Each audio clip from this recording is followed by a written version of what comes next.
राम मंदिर रे आमर ठीक 4:30 बेले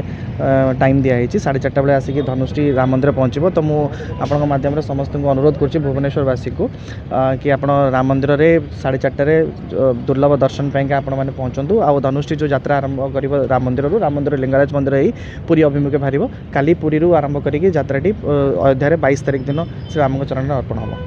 धनुष देखिए केते जण माने टोटल माने केते जण ये मेंबर अछन आपण धनुष रे मेम्बर देखो सारा ओडिशा लोक मानकर जो आज सहयोग पाई आज धनुष्टी आसीपार। तो मेम्बर आम एमती टीम रे सनातन जागरण मंच रे सब जिलूर आम मेम्बर अच्छा सब जिलूर पाखापाखि आम 2000 मेम्बर अच्छा जोटा कि आज सफल भाव में यात्रा करके आज भुवनेश्वर को पहुँच पाणी बिहार भुवनेश्वर काली आरंभ हो यात्राटा गोटे शोभा यात्रा पाणी बिहार काली आरंभ हो। पाणी बिहार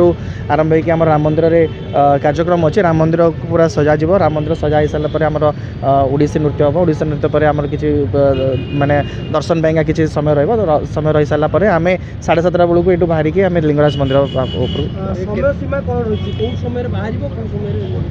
आमर 5टा बेलू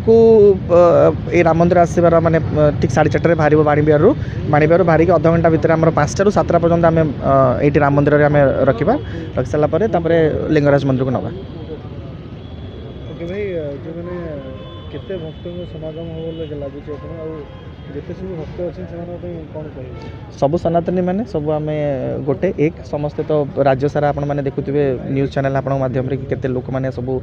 सनातनी मैंने एक होती। तो मुझे आशा करुँच समस्ते जो मान समय अच्छी से मैंने काली सब ये काली रविवार संडे समस्ते आसबे आ दुर्लभ